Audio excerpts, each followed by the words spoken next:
I have mastered the trick to eBay at just 15 years of age. And in this video, I'm going to show you how I got my 90-day looking like this at 15 years old.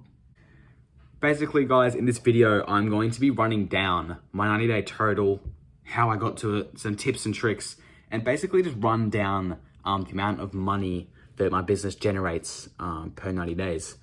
So let's get into it now. Let's start with the first strategy that I use, which is actually the average sale price of the item. So if I go to my seller hub and click on sales, you guys will see that my average sale price is $54.11, and that's actually down 4% of my usual monthly. So it's normally around $60, I think, average sale price. So $54 per item, and I've sold almost 200 items this month, which has been, it's been a pretty good month so far. I'm actually filming this on the 31st of May, so it's maxed out. It's a crazy amount. I've done almost 11K in sales this month, which I'm pretty proud of that. That's a good month. It's a good May. I'm basically just going to get into how I got a $54 average sale price for 200 items. If we go quickly into my order page, you can see that I sell items like this, $10. Also sell items like this, $30 game, whatever, like a $14 game, including shipping. And you may be thinking, how does he sell $14 games and have a $50 average sale price? Well, if we go to all orders, you'll be able to see that most of them are of extreme value. Like, for example, let me just find one. So as you guys can see here, I've sold these 4 NES games in the boxes for $500. You may be thinking, $500? Geez, that's like $450 profit. That's a really good deal. And that's just not the case. I bought these in a bulk lot, and I actually ended up paying, I think, around $50 each. So I think I paid around $200 for this listing here, and it's a good double up. But most people will be like, why would you pay $200 for 4 games? That does not make any sense. And I'm going to basically tell you guys why I did that. Something that I found, guys, is that it's getting harder to source stock, especially stock of value as well. Something that I found to work is to pay up on the good quality stock that will go quick, go for a high average sale price, and also I'll talk about a bit later, quick sell-through rate. Which I think I actually already mentioned now that I'm thinking about it anyway. And these are some of the main things that I implement in my business. Most of the time, I end up paying up to 40% of the value. Like I did with the NES games, I paid 40% of retail just to make, that 20-30% after fees, postage, tax, everything like that. Make a quick 20%. Most people will be like, no, like I'd pay whatever, $20 each or something like that. I'd pay $100 and, times my money by 4 or whatever. But for me, I'd rather pay up to get the good quality stock that I know will go quick than pay cheap for bad stock that won't go for a higher average sale price and quick as well. So I'm basically going to go through some of my recent sales and tell you guys what I sort of paid. So for the games that are around $10, I normally pay around $3 to $4 each for. So I probably paid around $4 for this one. For this game, I believe I paid $15. So I paid $15, sold it for $40. It's 40% of retail. Same story with this, probably like $3. This Sonic case, I remember I paid, I think I paid $10, it was cheap. That's around 30% of market for an empty case. Sold it for $45. Like some of these items, I obviously got for cheap, and like some of the stuff that's like a really good. Like you can see Buzz, obviously wouldn't have paid as much for Buzz as I would have paid for something like Banjo-Kazooie or like a Vita game or something like that, for example. Like Resident Evil, I paid, I think I paid $10 for that. And as you can see here, I sold it for $36. So that's actually a pretty good deal. I think this one I paid $10 for, which was a bit high. It's probably 50%. I sold it for $26 with shipping included on that one. So scroll down. Like Vice City, I think I would have paid probably $5 for. This Game Boy, I think I probably paid 50 or 60 for. I sold it for 124. So pay 40%, sell through it really quickly. Like I sell most of the items straight after I list them. I also sell some of my old stock just by altering the listings. But a lot of these items, I pay decent prices for. Like for this Octopath Traveler game, I paid $30 for it.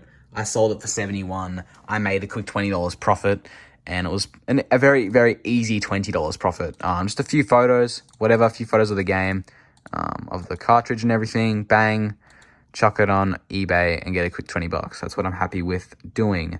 I'm happy to get a quick sale through.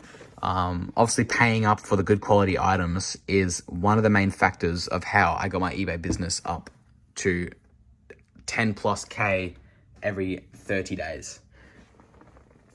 Something else that I do want to talk about is sell-through rate. If you guys don't know what that is, I'll show you guys how to determine a sell-through rate of an item, and I'll run you guys through the whole process really quickly now. Basically, sell-through rate is the rate of how quickly an item will turn over and then go and head to sell on eBay, or just in general, in any platform.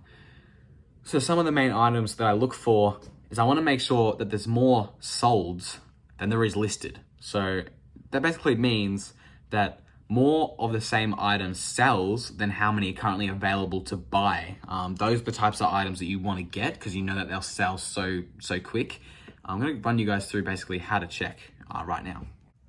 I'm going to take Pokemon Diamond, for example. I paid $40 for it, and I went ahead and sold it for $86.60. So a quick $30 profit on there. Something that I use to check is I looked up Pokemon Diamond DS, and I go click on filter, and I see it says show 139 results. That means that there's 139 Pokemon Diamond games listed up for sale at the moment. You scroll down and you go to sold items, and then it will actually tell you how many have sold. So there's 143 that have sold in the past 90 days. This means that the amount of listed is extremely close to the amount sold, which means the sell-through rate is very quick. Pretty much when one of these is listed, one of them sells. And that's the kinds of items that I do want to be buying more of. Although I did only make, $25 or $30 on a $40 purchase, it was an extremely quick $30 profit, and it's a Pokemon game. Anything Pokemon is really good. Most people would be afraid to spend upwards of what I did for this Pokemon game, but I was comfortable because I knew that it would be a very, very easy, quick sale. One more thing that I actually do, just to make sure that I get sales constantly, is when listing an item, I make sure that mine is the cheapest on the market. So when someone's looking to buy something, they filter it, lowest price available, and they see mine at the top, and they purchase it. That's what I'm looking for. Even if my item is in better condition than the last one sold, the last one available, I'd still make sure that mine is the cheapest, within reason, obviously. Like if it's like $100 game and one of them's like $80, but it's like completely beat up, I'll probably put mine at 90 just to be like in between. I'm gonna run you through an example of that now as well, just to check, just to show you guys how I check, make sure I'm the cheapest on the market. So I'm currently in my listings, and let's just go with the most recent item that I remember listing. So let's take one of my recent listings, for example. Let's go Marvel Spider-Man PS4. I listed that for $12.50 plus... Sorry, yeah, I listed that for $12.50 plus $7.50 postage. So let's click on this here. Spider-Man PS4. Bang. Chuck that in, and let's go sort by best match, lowest price. And you'll see that this guy's just cut in front of me. I did list this yesterday, I believe. This one would have been listed today because this was the cheapest. So mine's here. Not the best example, to be honest, because I didn't list this today, but anyway, it's all good. They've undercut me by 5 cents. So it's a bit unfortunate, but you'll see that mine is the cheapest out of all the rest of these. This disc only is 22. There's cased ones. This is the cheapest one out of these. Not counting this, because that's that's an odd one out. That's so stupid. I just listed this. It was the cheapest. Anyway.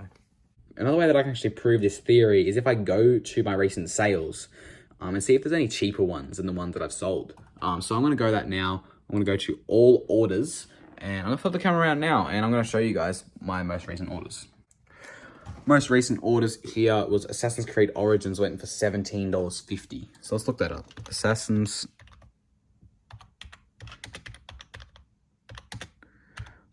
Origins. Oh, whoops. Origins PS4.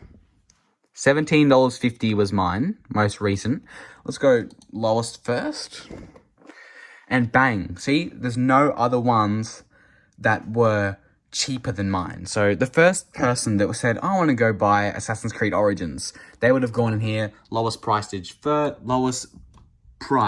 plus postage first, and they would have seen my listing at the top and purchased it straight away. So that's just something I do. Yes, I did sell it for $2 less, but I did get that sale extremely quick. Look at all these guys competing over cents. These three listings are very, very similar. Like $19.50, $19.80, $19.99. It's like cents difference. And the difference between my listing and theirs is that mine sold and these guys didn't. Just because of that $2 price difference. So that's something that I think you guys should think about doing when you're listing items, is to make sure yours are the cheapest so your buyer feels like they get a good deal when they purchase an item with you.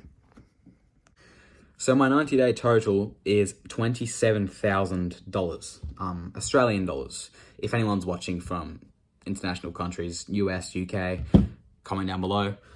But yeah, 27,000 Australian dollars. Most people that have 27,000 Australian dollars in the 90-day, they got a lot more money than I do. But if you go to their stores, you'll see that they have a high amount of listings and a low amount of sales. I'm going to take an example. I'm going to flip the camera around now and show you guys an example. So you can see here that the Aussie Flipper has 1,438 active listings. And if we go to sold, we can actually see here that he has sold 755 in the last 90 days. That is a good and healthy rate for a regular eBay business. And I think his 90-day is around 30 or something like that. So it's a little more than mine. But he has sold 700, so he sold another 300 items than me.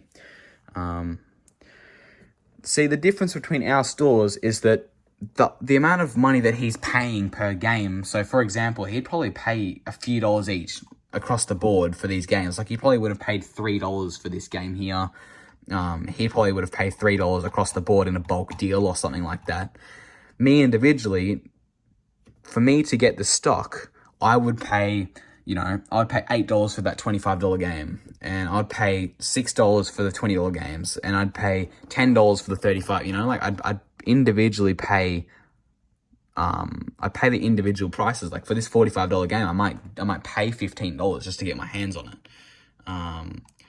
Another example, this game, I probably would have paid $30 or something, $25 just to get that game. I make it quick, I pay 40% so I can secure the item to get some profit. But Matt is making a whole lot more profit out of that 30,000 90-day total than I am. So that's exactly why I have so few items listed. I have 250 active listings and 400 sold. And this is the difference.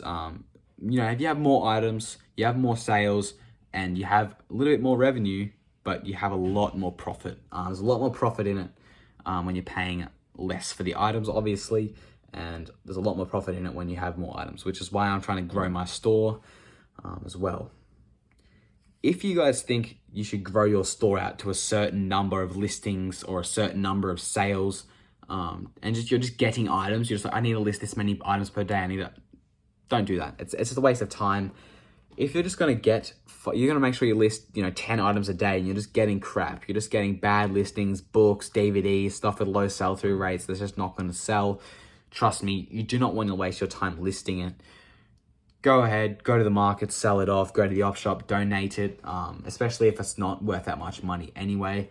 It's really not worth your time. to go ahead and sell it and buy it as well. Like, that's why I stay away from items other than just video game stuff. Like, I'm purely a video game based seller because the sell-through rate is already high on the category across the board. So that's why I basically stay at video games. But sellers that do everything, I'm sure you guys have a lot of active listings and fewer sales. So I just thought I'd jump on here, show you guys my numbers and sort of see if it can help anyone out. I just thought I'd jump on here and sort of show my numbers, explain them. Like, sure, my 90 days, 27,000, but I might be only making, you know, $5,000 or $7,000 or something like that profit. So in the near future, I want to scale my business a lot more. I want to get 500 active listings and over 1,000 sold every 90 days. Because at the moment, it's about half. I have double the amount of sales than I have active. And I would like to get 500 active and 1,000 sold every 90 days. If I did that, I feel that I would obviously double the amount of listings. And if I stay at the same average sale price, I would double the amount of sales. So that's what I'm working towards in my business particularly. But everyone else has different goals in their business, and sometimes it's just about getting the right items. Big shout out to Matt as well. You guys would have seen him, the Aussie Flipper. His channel's in the description. This guy, he had a lot of great stuff he just listed up on his eBay. Actually, I was tempted to buy some stuff, actually collect some gaming stuff as well. Like this game, it's a great deal. He's been pricing some of these games very, very good prices. So I'd recommend jumping on his eBay store and purchasing a few of these items for yourself. So if you guys want to take advice from me, you're more than welcome to. I think that my business model it's pretty good. I believe on my business model. I think that overall it does pretty good. I do think that sometimes I do pay high on items. I remember one time I did recently buy a game for $100. I did sell it for $230 and there was a quick $80 profit. Sorry, pardon me. But I don't think anyone would just go ahead and pay $100 for a game. Just like, oh yeah, I pay $100 for that game. Yeah, sure, I'll just buy it. Like, to most people, that would not be a smart decision. But for me, I just thought, I think I can make, maybe $60, $80 profit. So I'm going to buy this game and I'm going to go ahead and sell it very quickly. And now that I'm saying this, guys, something you don't want to do is pay up for bad stock. You don't want to pay up for items with low sell-through rates.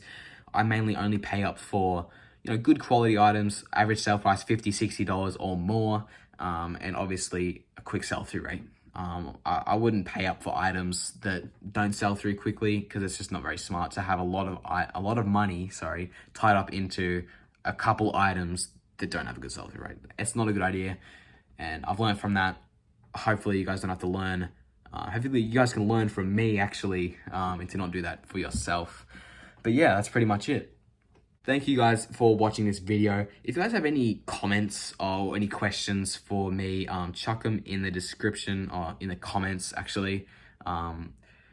More than happy to answer some questions you may have for me about my business, or if you have any questions about your business and what I'd do if I was in your situation. More than happy to help out. Anyways, guys, thanks for watching. I'll see you in the next one.